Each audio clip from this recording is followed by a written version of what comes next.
J'ai dit à une salle pleine de monde que mon ex me désirait encore. Je l'ai dit un verre à la main, alors que mon mari se trouvait à 4 mètres, avec assez de rires autour de moi pour que cela paraisse inoffensif.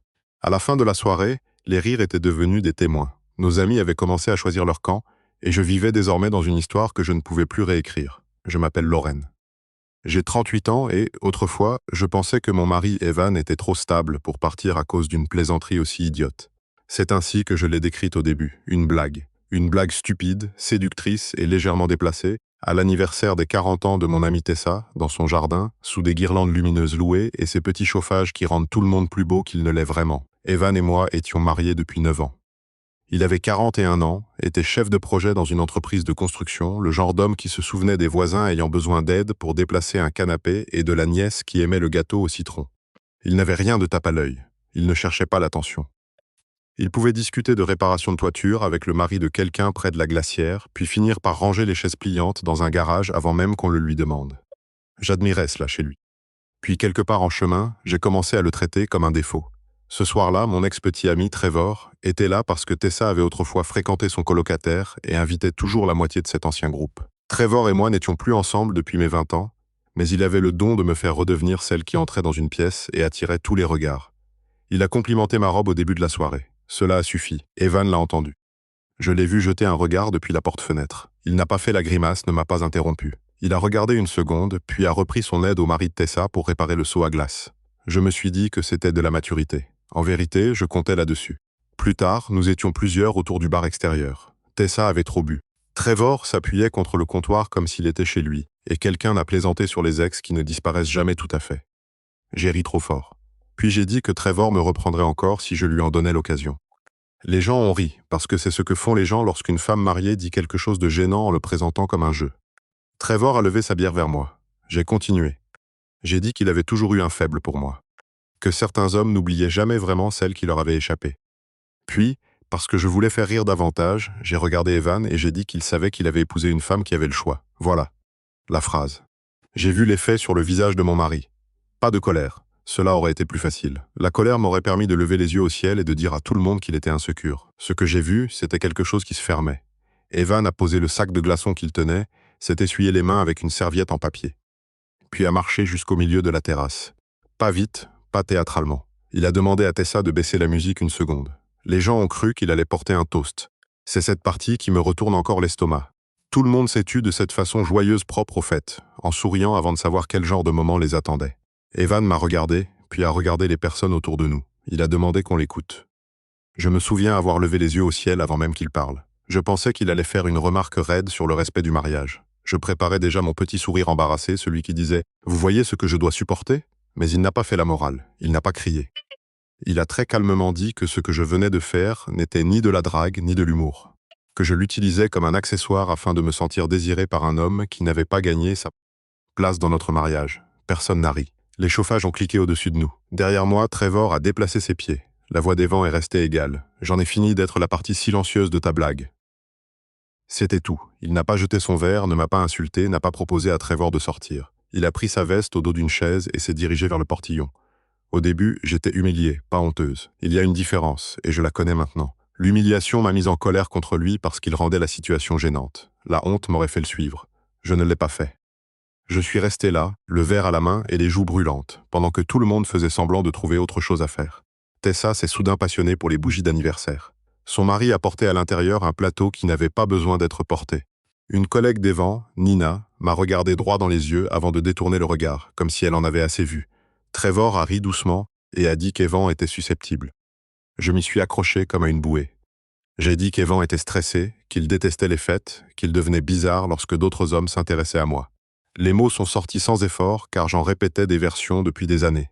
Si Evan se taisait, il était lunatique. S'il posait une question, il manquait de confiance en lui. Si je dépassais une limite, il devenait contrôlant simplement parce qu'il avait remarqué cette limite. Je suis resté encore 40 minutes. Cela me paraît insensé aujourd'hui, mais à l'époque, je pensais que partir juste après lui me ferait paraître coupable. Je me suis dit que je lui laissais de l'espace, qu'il allait se calmer, faire le tour du pâté de maison, peut-être m'attendre dans la voiture, puis que nous aurions notre dispute habituelle sur le chemin du retour. Sauf que, lorsque je suis enfin sorti sur le trottoir, son camion n'était plus là. Tessa a proposé de m'appeler une voiture, mais sa voix avait changé. Elle n'était plus chaleureuse, seulement prudente, comme si elle avait décidé de ne pas prendre part à la version que j'allais raconter. Trevor a proposé de me raccompagner. J'ai refusé, non par respect, mais parce que même moi je comprenais à quel point cela aurait été mauvais. Pendant le trajet, j'ai envoyé 3 messages à Evan. D'abord, sérieusement? Puis, tu m'as humilié devant tout le monde. Enfin, nous devons parler quand je rentrerai. Il n'a pas répondu. En entrant dans notre maison, j'ai vu la lumière de l'entrée allumée. Ses clés n'étaient pas dans le vide-poche. Ses bottes de travail avaient disparu du tapis. Pendant une seconde, j'ai pensé qu'il était allé chez son frère. Puis j'ai remarqué la table de la salle à manger. Evan y avait laissé une seule chose. Une chemise cartonnée beige, fermée, avec mon prénom inscrit sur un post-it de son écriture carrée et pratique. J'ai failli l'ouvrir, mais j'étais encore trop fier pour faire semblant de m'inquiéter. Je me suis dit qu'il s'agissait probablement de papiers d'assurance ou d'un dossier de budget passif-agressif. Evan aimait les documents, les plans, les petites listes calmes lorsque moi je voulais que la vie reste spontanée. J'ai donc laissé la chemise là. Je suis monté, me suis démaquillé et j'ai dormi de mon côté du lit comme si j'avais gagné quelque chose. Le matin, la chemise avait disparu. Son alliance aussi, du petit vide-poche sur sa commode. Pendant 3 longues minutes, je suis resté devant cette commode à fixer le récipient vide. C'était idiot, ce que mon esprit a retenu d'abord, ni la chemise, ni le fait que ses bottes étaient parties, mais l'alliance. Evan enlevait sa bague tous les soirs parce que ses doigts avaient gonflé après des années à travailler avec des outils avant de passer à la gestion. Depuis 9 ans, il la déposait chaque soir dans ce petit bol bleu en céramique que j'avais acheté à une foire artisanale dans le Vermont. Son absence faisait plus de bruit qu'une porte claquée. Je l'ai appelé, directement sur la messagerie. J'ai rappelé, messagerie. Puis j'ai écrit « Où es-tu » Rien. 1 minute plus tard. C'est infantile. Toujours rien. La peur commençait à se glisser sous ma colère, mais je détestais tant cette sensation que je l'habillais en irritation. J'ai fait du café, nourri le chat, nettoyé un plan de travail déjà propre. Toutes ces petites tâches absurdes que l'on accomplit quand sa vie commence à bouger et qu'on ne veut pas la regarder en face. À 9h17, mon téléphone a sonné. C'était Priya, la petite sœur d'Evan. Cela m'a effrayé davantage que son silence. Priya ne m'avait jamais beaucoup aimé. Elle restait toujours polie, trop polie, avec cette politesse qui vous fait comprendre qu'elle choisit la retenue comme passe-temps. J'ai décroché. « Il est avec toi ?» Elle a marqué une pause. « Bonjour à toi aussi, Lorraine. » J'ai fermé les yeux. « S'il te plaît, Evan est là ?» Non, il a dormi chez notre père. Un souffle aigu m'a échappé. Son père habitait à 40 minutes, dans la maison où Evan avait grandi. Ce n'était pas le choix théâtral d'un hôtel. C'était ses racines, un refuge familial. Je peux lui parler? Il m'a demandé de te dire qu'il a besoin d'espace. Il t'a demandé? J'ai ri. Un rire dur et laid. Alors maintenant, on passe par des messagers? Apparemment, tu préfères les publics, a-t-elle répondu. Cela m'a réduite au silence. Priya n'a pas élevé la voix. Elle n'en avait pas besoin. Après un instant, elle a ajouté qu'Evan lui avait demandé de s'assurer que je reçoive son courriel du matin. J'ai vérifié. Il était là. Objet, prochaines étapes. Pas « il faut parler », pas « hier soir », mais prochaines étapes. Mon estomac s'est noué. Je le vois et je dis « lis-le avant de l'appeler encore ». Priya, c'est entre mon mari et moi. Non, a-t-elle répondu doucement. Hier soir, tu en as fait une affaire entre toi, ton mari, ton ex et 30 invités. Alors ne fais pas semblant d'être surprise que d'autres personnes soient au courant. Puis elle a raccroché. J'étais dans la cuisine, mon café refroidissant à côté de moi, lorsque j'ai ouvert le message d'Evan. Il était court. « Lorraine, je vais bien. Je ne rentrerai pas aujourd'hui. Ne téléphone pas chez mon père. J'ai prévu de rester ailleurs cette semaine. J'ai besoin de temps sans dispute, sans minimisation et sans qu'on me dise que je t'embarrasse parce que je réagis à un manque de respect. J'ai laissé une chemise pour toi hier soir et je l'ai reprise ce matin parce que j'ai compris que j'agissais sous le coup de la blessure. Si nécessaire, je transmettrai son contenu par l'intermédiaire d'un médiateur. Pour l'instant, je te demande 3 choses. Premièrement, ne contacte pas Trevor. Deuxièmement, ne parle pas publiquement de notre mariage. Troisièmement, accepte une séance de thérapie de couple cette semaine afin que nous décidions de la suite. Si tu ne peux pas accepter cela, je prendrai ta réponse comme une réponse. Evan. Je l'ai lu 2 fois. Puis, parce que j'étais encore moi-même, je me suis arrêté à la mauvaise phrase. Ne contacte pas Trevor. Ma première réaction fut l'indignation. De quel droit me disait-il à qui je pouvais parler? Trevor faisait à peine partie de ma vie. Il ne comptait pas, raison pour laquelle, bien sûr, j'ai immédiatement eu envie de lui écrire. Ce n'était pas parce que je voulais Trevor. C'est la partie la plus difficile à expliquer sans avoir l'air de mentir. Je ne le voulais pas vraiment. Je voulais la sensation d'être désiré par lui. Je voulais le miroir qu'il me tendait, celui qui ne reflétait ni les paniers de linge, ni les mensualités, ni ma façon d'interrompre mon mari lorsqu'il parlait de son travail. Alors je n'ai pas écrit à Trevor. J'ai écrit à Tessa, tu peux croire Evan? Il m'a envoyé un email avec des conditions générales. Les 3 petits points sont apparus, ont disparu, puis sont revenus. Enfin, elle a écrit « Je pense qu'il a été blessé ». C'était tout? Pas d'émoji rieur, pas de les hommes sont ridicules, pas d'indignation fidèle pour moi. J'ai répondu « Je plaisantais ». Tessa a répliqué « Ça n'en avait pas l'air ». Mon visage est devenu brûlant, même si j'étais seul. Je l'ai appelée, elle n'a pas répondu. Puis j'ai fait l'erreur qui a tout changé. J'ai publié un message. pas long sans nom, des lettres blanches sur une photo de ma tasse de café. Le mariage, c'est fou. Tu fais une blague à une fête et soudain tu deviens la méchante. Certaines personnes ne supportent vraiment pas qu'une femme ait confiance en elle. Je me suis dit que c'était inoffensif parce que je n'avais pas nommé Evan. En 10 minutes, Nina l'avait vu, puis Tessa, un cousin d'Evan, puis Priya. Je l'ai supprimé 20 minutes plus tard, mais les captures d'écran ne se soucient pas des regrets. À midi, Evan m'a écrit pour la première fois. Tu as choisi de ne pas respecter le point numéro 2. Ma main s'est mise à trembler, j'ai répondu. Ce n'était pas à propos de toi. Il a écrit, c'est exactement le problème. Après cela, plus rien. Le soir venu, l'histoire avançait sans moi. 2 personnes de la fête se sont désabonnées de mon compte. Tessa a envoyé un message pour dire qu'elle m'aimait, mais qu'elle ne voulait pas se retrouver au milieu. Quelqu'un que je connaissais à peine m'a écrit « J'espère que toi et Evan allez bien », ce qui m'a fait encore plus mal qu'une insulte. À 19h, j'ai appelé ma mère. Je m'attendais à du réconfort. Diane avait été mariée 3 fois et se croyait experte en hommes parce qu'elle avait survécu à plusieurs déceptions. Elle m'a écouté raconter l'histoire, tandis que je l'éditais soigneusement. J'ai dit que Trevor avait fait un commentaire, que j'avais joué le jeu, qu'Evan avait fait un discours comme si j'avais commis un crime. Lorsqu'elle a demandé ce que j'avais exactement dit, j'ai détesté la question. J'ai répété « Maman, exactement quoi ?» Il y a eu un long silence, puis elle a soupiré « Oh, Lorraine !» 2 mots, aucun drame, seulement de la déception. « Il m'a quitté », ai-je murmuré. « Il a quitté la maison », a-t-elle corrigé. « Il y a une différence. Pour l'instant. » J'ai pressé mes doigts contre mes yeux. Je ne sais pas pourquoi j'ai dit ça. Si, tu le sais. Tu voulais que tout le monde te voie être choisi, mais tu as oublié que ton mari te choisissait déjà, chaque jour, discrètement. Cela m'a fait pleurer, et je lui en ai voulu parce que c'était vrai. Evan m'avait choisi discrètement pendant des années. Quand mon activité de design avait échoué et que j'avais passé 6 mois à prétendre qu'elle se transformait. Quand j'avais oublié la réservation pour son anniversaire et accusé les embouteillages. Quand j'avais flirté trop longtemps avec des barmans en appelant cela du réseau professionnel. J'avais pris sa loyauté pour quelque chose que je pouvais dépenser sans fin. Le lendemain matin, un courriel est arrivé d'une conseillère conjugale nommée Dr Harlan. Evan et moi étions tous deux en copie. Un seul créneau disponible, jeudi à 17h30. Il me suffisait de répondre oui. Je l'ai regardé 20 minutes. Puis Trevor a écrit « J'ai entendu que ça s'était tendu après mon départ. Ça va ?» Mon pouce est resté suspendu au-dessus de l'écran. La première demande d'Evan résonnait dans ma tête. « Ne contacte pas Trevor. » Pour une fois, je connaissais l'épreuve pendant que je la passais, et une partie de moi voulait toujours échouer. Je n'ai pas répondu à Trevor. J'aimerais pouvoir dire que j'étais enfin devenu sage, mais la vérité est moins flatteuse. J'avais peur qu'Evan le sache d'une manière ou d'une autre. J'ai retourné mon téléphone comme si le message de Trevor était un insecte vivant, puis j'ai répondu à la Dre Harlan. « Oui, jeudi à 17h30 me convient. » J'ai attendu un soulagement. Il n'est pas venu. 1 heure plus tard, Evan a répondu au fil « Confirmé », un mot. Ni chaleur, ni merci, ni indice de ce qu'il pensait. Pendant les 2 jours suivants, notre maison avait l'air d'une maison témoin. Tout était à sa place. Rien n'était vivant. Evan n'est pas rentré. Il a envoyé un seul message pour demander s'il pouvait passer mercredi à midi prendre des vêtements de travail pendant que je serais dehors. J'ai voulu dire non, le forcer à une conversation sur le pas de la porte. J'ai écrit « D'accord ». À mon retour, sa moitié du placard semblait blessée. Pas vide, mais aminci. Son costume bleu marine avait disparu, ses chaussures de course, le pull gris que je lui empruntais toujours sans demander. Sur sa table de nuit, il avait laissé le livre qu'il lisait, son marque-page encore au milieu.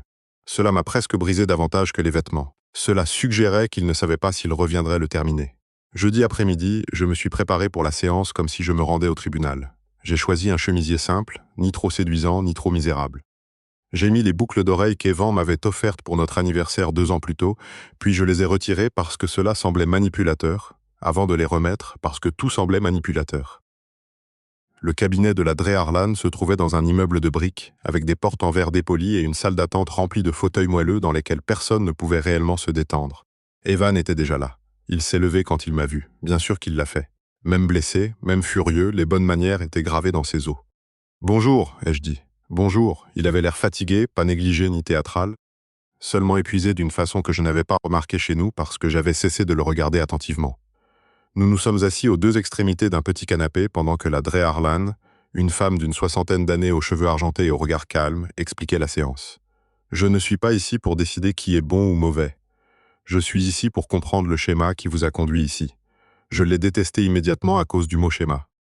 Une erreur peut être isolée. Un schéma laisse des preuves. Elle a demandé à Evan de commencer. Il a joint les mains, regardé le tapis et gardé le silence assez longtemps pour que j'aie envie d'intervenir. Puis il a dit « Je ne me sens plus marié.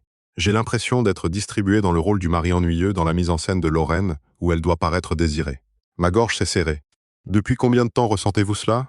a demandé la thérapeute. Evan a eu un petit rire sans joie. « Des années. Le mot est resté entre nous comme un meuble trop lourd à déplacer.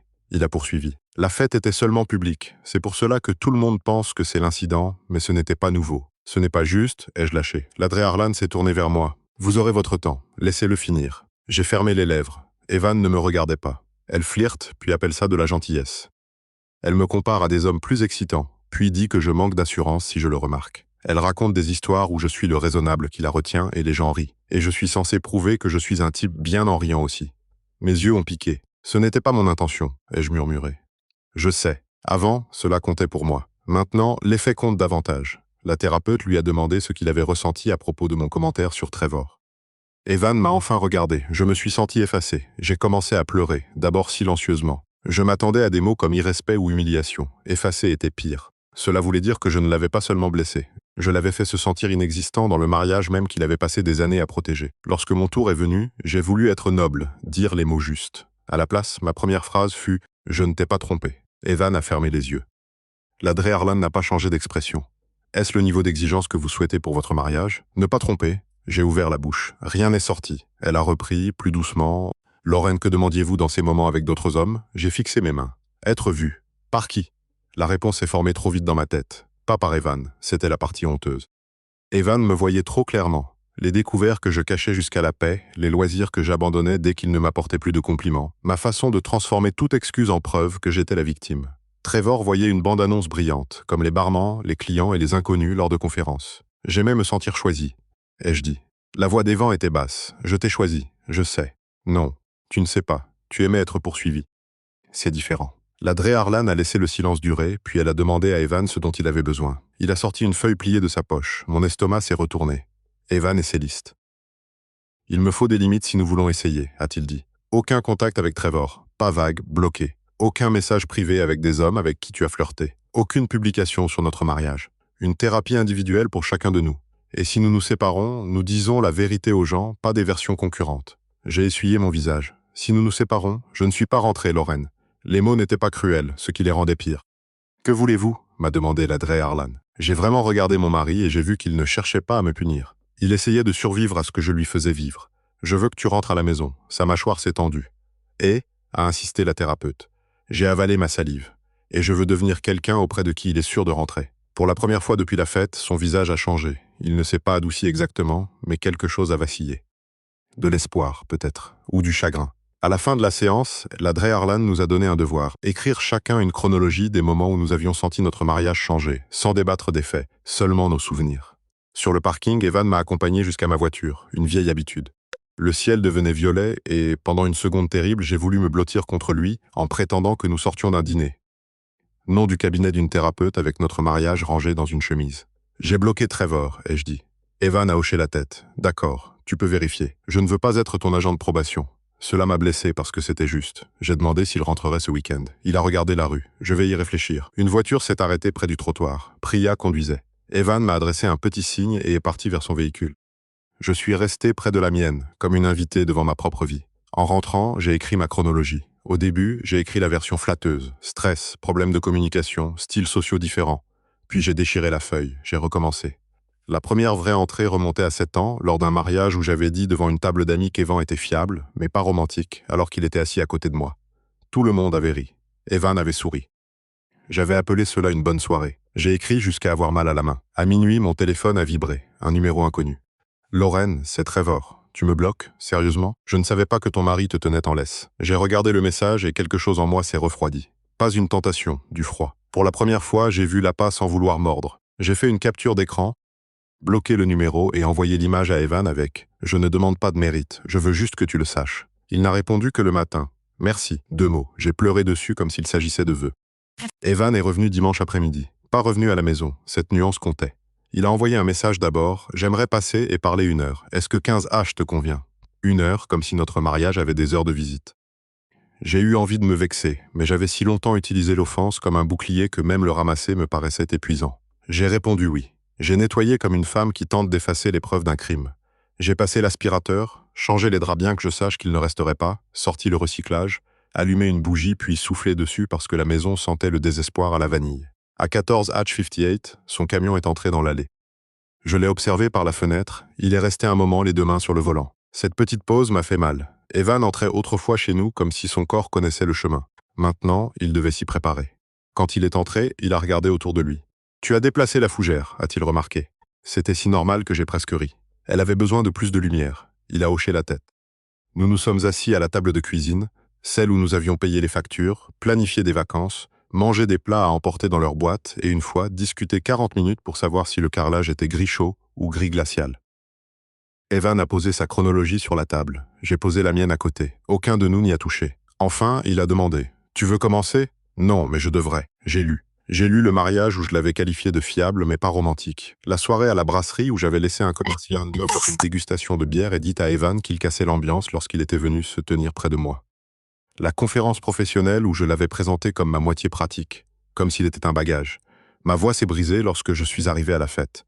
J'ai dit que tu savais que j'avais le choix parce que je voulais que les gens croient que j'étais encore le genre de femme que les hommes regrettent de perdre. Et je voulais que tu l'entendes. Je voulais que tu te sentes chanceux devant eux. Evan regardait la table. Je suis désolé, ai-je dit, pas parce que tu es parti, pas parce que les gens ont vu. Je suis désolé parce que je t'ai fait rivaliser pour une place que tu avais déjà. Il a frotté le bord de sa feuille avec son pouce, puis a lu la sienne. Elle était plus calme que la mienne, ce qui la rendait pire. Il avait des dates, des lieux, des phrases exactes que je me souvenais à peine d'avoir prononcées. Au barbecue des voisins, Lorraine a dit à Paul que j'étais l'endroit où le plaisir va mourir dans un tableur. À la fête prénatale de sa cousine, Lorraine a plaisanté en disant qu'elle avait dû épouser la stabilité parce que l'alchimie était dangereuse. Au dîner avec des amis, Lorraine a dit que si elle m'avait rencontré à 35 ans plutôt qu'à 29, elle m'aurait trouvé trop sage. Il s'est arrêté. J'ai ri ce soir-là, a-t-il dit. Puis je suis allé dans la salle de bain et je suis resté debout sans bouger. J'ai mis la main sur ma bouche. Je ne savais pas. Je sais que tu ne savais pas. C'était une partie du problème. Nous sommes restés dans le silence de tout ce que je n'avais pas vu. Puis il a dit « Je dois te dire quelque chose et je ne veux pas que cela devienne une arme. » Mon ventre s'est serré. D'accord. Dans la chemise que j'ai laissée après la fête, il y avait des noms d'avocats spécialisés dans le divorce. La pièce a semblé basculer. Il a repris vite. Je n'avais rien déposé. Je n'avais appelé personne. Je les avais imprimés il y a des mois, après ce dîner avec tes amis de fac. Des mois. J'avais vécu dans un mariage que je croyais légèrement tendu. Evan cherchait déjà une sortie. « Tu pensais déjà à partir » ai-je murmuré. Je pensais que je ne pouvais plus continuer à disparaître. J'ai voulu contester, demander pourquoi il ne m'en avait pas parlé, transformer ses recherches privées en trahison au lieu de ma cruauté publique. Mais je m'étais promis d'arrêter de saisir la première issue de secours. J'ai donc dit « Merci de me l'avoir dit ». Il a paru surpris. Cette honte-là m'a traversé profondément. Nous avons parlé bien plus d'1 heure, presque 3. Evan a accepté de poursuivre la thérapie. Il n'a pas accepté de revenir vivre avec moi. Je reste chez mon père encore une semaine. Ensuite, peut-être un appartement pendant 1 mois. 1 mois? J'ai besoin de savoir qui tu es quand je ne suis pas là pour tout absorber. Cette phrase m'a poursuivi longtemps après son départ. Le mardi, j'ai commencé une thérapie individuelle avec une femme nommée Simone Patel, qui ne s'est pas laissée charmer. En moins de 15 minutes, elle m'a demandé « Qui vous a appris qu'être désiré équivalait à être en sécurité ?»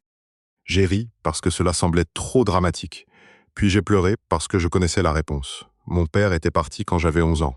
Pas dans une scène nette et spectaculaire, mais par morceaux. Nuit tardive, match manqué, nouvel appartement pour le travail, une femme que ma mère appelait sa collègue jusqu'à ce qu'elle ne puisse plus le faire. Après son départ, il réapparaissait de façon imprévisible avec des cadeaux et des excuses.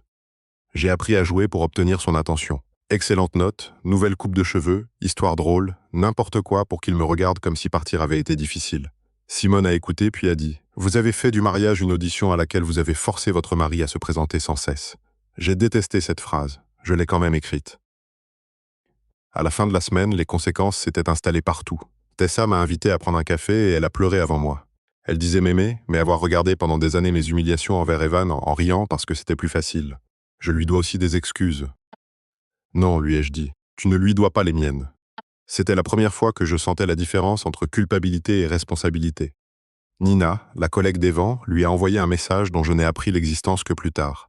Elle lui a dit qu'elle respectait sa façon de s'être comportée et que plusieurs personnes avaient été mal à l'aise avant même qu'il prenne la parole. Cela m'a d'abord humilié, puis cela m'a stabilisé, parce que mon ancienne histoire dépendait de l'idée que tout le monde était secrètement d'accord avec moi. Ce n'était pas le cas. Il s'était simplement tu.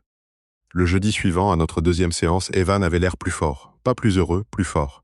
Comme si la distance lui avait rendu une part de son poids. La Dre Harlan a demandé ce que nous avions appris. J'ai appris que je demandais aux inconnus de confirmer ma valeur parce que je ne croyais pas qu'un amour constant comptait, ai-je répondu. Evan m'a regardé et cette fois il s'est réellement adouci. Puis il a dit « J'ai appris que j'appelais ma patience du silence. » Ce n'en était pas, c'était de la peur. Je me suis tourné vers lui. J'avais peur que je manquais de confiance en moi et que tout le monde te croirait. Ma gorge s'est fermée. Je faisais ça, oui, je ne le ferai plus, je l'espère. Pas je sais, j'espère. Un mot plus petit, plus honnête. Après la séance, nous sommes restés sur le parking comme auparavant. Cette fois, Priya n'attendait pas. Evan avait conduit lui-même. Je vais signer un bail court, a-t-il dit. Les mots m'ont frappé, mais ne m'ont pas renversé. De combien de temps? 3 mois. J'ai hoché la tête, les lampadaires brouillés par les larmes. Je ne lance pas la procédure, a-t-il ajouté. Pas maintenant. J'ai inspiré comme si j'avais été sous l'eau, mais je ne rentrerai pas juste parce que tu es désolé. Je sais, et j'ai besoin que tu dises la vérité aux gens. Cela m'a presque autant effrayé que de le perdre. À qui? À nos amis, à ta mère. Tessa sait, mais fini les publications vagues et fini de faire de moi le mari coincé. J'ai acquiescé. Il a étudié mon visage. Tu peux faire cela sans en faire une performance? 3 semaines plus tôt, je me serais senti insulté. Cette fois, j'y ai réfléchi. Je ne sais pas, ai-je répondu, mais je peux essayer de rester honnête. Ce soir-là, j'ai écrit aux personnes présentes à la fête. Pas une excuse collective remplie de souffrances bien polies, des messages individuels. À Tessa, je t'ai mise dans une situation terrible le jour de ton anniversaire, et je suis désolé. Anina, tu as vu quelque chose de laid, et je suis désolé de l'avoir rendu public. À Trevor, rien. Le silence était la seule chose honnête que je lui devais. Puis j'ai écrit le plus difficile, à Evan. Je croyais que ta stabilité signifiait que tu resterais toujours. Peu importe la façon dont je te traitais. Je commence à comprendre que cette stabilité n'était jamais une permission. C'était un cadeau. Je ne m'attends pas à ce que tu rentres parce que je l'ai enfin remarqué, mais je vais continuer à le remarquer. Le lendemain, il a répondu « Bien, continue ». Ce n'était ni romantique, ni pardonnant, mais il n'était pas parti. 3 mois est une durée étrange, assez longue pour que des routines se forment, pas assez pour qu'elles paraissent normales. Evan a loué un petit appartement à 12 minutes de la maison. Il disait « l'appartement », jamais mon appartement, et je m'accrochais à cette formulation comme à une promesse, même si elle n'en était pas une. Nous continuions la thérapie, nous dînions encore parfois ensemble. Une fois, après que j'ai pleuré à propos de mon père, il a embrassé ma joue sur un parking. J'ai repassé ce geste dans ma tête pendant 2 jours comme une adolescente. Pourtant, il ne rentrait pas. La maison est devenue un musée des choses qu'il n'avait pas encore prises. Le chargeur de téléphone dans le tiroir de cuisine, la tasse à lancer bréchée, le râteau qu'il détestait parce qu'il se tordait trop facilement. Chaque objet murmurait la même question, provisoire ou abandonné. Je continuais le travail parce qu'il n'y avait rien d'autre d'utile à faire. Thérapie, excuses, silence là où je jouais autrefois un rôle. Lorsque des hommes flirtaient avec moi, je ne le transformais plus en preuve que j'étais vivante. Quand des amis demandaient des détails, je disais la vérité sans faire des vents le méchant. Certains respectaient cela, d'autres m'aimaient moins. C'était une autre conséquence à laquelle je ne m'attendais pas. La responsabilité ne vous vaut pas toujours des applaudissements. Parfois, elle enlève simplement la version de vous que les gens trouvaient divertissante. En décembre, Tessa nous a invités tous les deux à un petit dîner de fête. J'ai presque dit non. La dernière fois que j'avais été dans son jardin avec Evan, j'avais transformé notre mariage en plaisanterie sous les guirlandes. Mais Evan a écrit le premier. « J'y vais. Tu peux décider de ce qui est le mieux pour toi. » Alors j'y suis allé. J'ai porté un simple pull noir et aucune armure. Ni rouge à lèvres vif, ni entrée spectaculaire. Je suis arrivé seul avec une tarte que je n'avais pas préparée et j'ai trouvé Evan près de l'îlot de cuisine, discutant d'une gouttière qui fuyait avec le mari de Tessa. Pendant une seconde, mon cœur a souffert de quelque chose de presque tendre. Il était là, stable. Ni terne ni sûr, au sens insultant que j'avais donné mot. Sûr comme un pont et sûr comme quelque chose de bien construit qui porte du poids sans demander à être félicité chaque fois qu'on le traverse. Nina était là aussi, ainsi que plusieurs personnes de la fête. L'air a changé quand je suis entré, pas de façon dramatique, mais suffisamment. J'avais mérité cette pause. Le dîner a été prudent, puis plus chaleureux. Tessa m'a serré dans ses bras dans le couloir et a murmuré « Tu t'en sors bien ». J'ai murmuré « J'essaie de ne pas en faire le sujet principal ». Elle a serré ma main. Après le dessert, les invités se sont dirigés vers le salon. Quelqu'un a ouvert du vin, quelqu'un d'autre a mis de la musique. Pendant un moment dangereux, cela a presque ressemblé à autrefois. Puis la voisine de Tessa, qui n'était pas présente le soir de l'anniversaire mais avait apparemment entendu assez de morceaux, a fait une blague. Elle a levé son verre vers Evan. « Eh bien, si ça ne marche pas entre vous, je suis sûr que toi aussi tu as le choix. » La pièce s'est figée. Ce n'était même pas dit avec cruauté. C'était cela le pire. La phrase avait le même rythme néglige que ma blague. Un peu de flirt public, un peu d'humiliation déguisée en compliment, un conjoint transformé en décor. Le visage d'Evan s'est fermé exactement comme ce soir-là. Et soudain, j'étais de nouveau sous les chauffages, Trevor appuyé contre le bar et ma propre voix, disant qu'Evan savait qu'il avait épousé une femme qui avait le choix. Cette fois, je n'étais pas la femme qu'on flattait. J'étais celle qu'on effaçait. La conséquence se reflétait avec une telle perfection que j'en ai presque eu le vertige. L'ancienne Lorraine aurait ri trop fort, agressé la voisine ou traîné Evan dehors pour exiger d'être rassurée. Elle aurait fait de sa douleur la chose la plus bruyante de la pièce. À la place, j'ai posé mon verre. « S'il vous plaît, ne faites pas ça », ai-je dit. Tous les regards se sont tournés vers moi. Mon pouls battait à tout rompre, mais j'ai continué. Je lui ai fait cela une fois dans cette même maison. J'ai fait croire que l'attention de quelqu'un d'autre prouvait ma valeur, et j'ai utilisé la dignité d'Evan pour me sentir désirable. J'ai regardé la voisine, puis les autres. Je sais que ce n'était pas votre intention, mais j'ai besoin de dire à voix haute que ce n'est pas drôle quand cela lui arrive à lui non plus. Personne n'a parlé. Puis je me suis tourné vers Evan. « Je suis désolé », ai-je répété. Ses yeux brillaient, mais il n'est pas venu vers moi. C'est à ce moment-là que j'ai compris une chose à laquelle je résistais depuis des mois. Changer ne constitue pas un reçu que l'on remet en échange de l'ancienne vie. Parfois, on devient meilleur juste à temps pour comprendre pourquoi on ne peut plus vous confier ce que vous avez brisé. Evan a hoché une fois la tête. « Merci », a-t-il dit. La pièce a recommencé à respirer lentement. Tessa a changé la musique. Quelqu'un a apporté des assiettes à la cuisine. La voisine s'est excusée à voix basse, gênée et sincère. Mais Evan est resté de l'autre côté de la pièce. Plus tard, il m'a accompagné jusqu'à ma voiture. La neige avait commencé à tomber, légère et fine, à peine visible sous la lumière du porche. J'ai voulu lui demander si le fait d'avoir parlé avait compté. J'ai voulu demander s'il m'aimait, s'il voyait la différence entre celle que j'avais été et celle que j'essayais de devenir. Mais j'avais appris que chaque sentiment ne méritait pas de devenir une exigence. Alors j'ai seulement dit « Conduis prudemment ». Il a mis les mains dans les poches de son manteau. « Lorraine », a-t-il dit, et mon prénom avait l'air fatigué dans sa bouche. « Je suis fier du travail que tu fais. » La phrase m'a ouverte et refermée en même temps. « Mais », ai-je murmuré. Il a regardé la rue, puis moi. « Mais je ne crois pas pouvoir être encore ton mari. » Il n'y a pas eu de son spectaculaire, ni tonnerre, ni verre brisé. Seulement la neige qui tapait doucement contre mon pare-brise. Je tenais la portière parce que mes genoux ne semblaient plus fiables. C'est définitif? Son visage s'est tordu de chagrin. Je crois que cela doit l'être. J'ai hoché la tête parce que, si je parlais trop vite, j'allais le supplier. Et le supplier n'aurait été qu'une autre façon de lui demander de porter ce que je ne pouvais pas porter. « Je t'aime, ai-je dit. Moi aussi je t'aime, a-t-il répondu. C'était presque plus cruel que s'il ne l'avait pas dit. 2 semaines plus tard, nous nous sommes retrouvés dans le cabinet de la Dre Harlan et avons accepté une séparation légale. Non parce que nous nous détestions, mais parce que l'amour ne suffisait pas, à lui seul, à désapprendre à son corps que la maison signifiait se préparer à l'impact. Un samedi, il est passé à la maison prendre ses affaires. Cette fois, je n'ai pas nettoyé comme une accusée. J'ai fait du café. Nous avons emballé ses affaires en silence. Il a pris la tasse ébréchée, le chargeur, le pull gris. Il a laissé le râteau. Devant la commode de la chambre, il a ramassé le petit bol bleu en céramique. Son alliance se trouvait à l'intérieur. Il l'avait rapporté sans me le dire. Pendant une seconde, j'ai cru qu'il prendrait l'anneau et laisserait le bol. Une forme de pitié symbolique, un signe que l'histoire n'était pas terminée. Au lieu de cela, il a touché le bord du bol avec son pouce, puis l'a reposé exactement à l'endroit où il avait toujours été. « Je ne veux pas l'emporter », a-t-il dit. Après son départ, je suis resté à la fenêtre et j'ai regardé son camion reculer hors de notre allée pour la dernière fois en tant que véhicule de mon mari. Les pneus ont dessiné 2 lignes sombres dans la neige fraîche, distinctes et nettes, s'éloignant de la maison. Quel est votre avis honnête sur la faute précise de Lorraine? Elle s'est vantée publiquement que son ex la désirait encore alors que son mari se tenait là, puis a tenté de présenter sa souffrance comme de l'insécurité. Qu'auriez-vous fait à la place d'Evan? Expliquez votre opinion ou partagez votre expérience dans les commentaires. Et si cette histoire vous a fait réfléchir, aimez la vidéo et abonnez-vous à Straight From Her.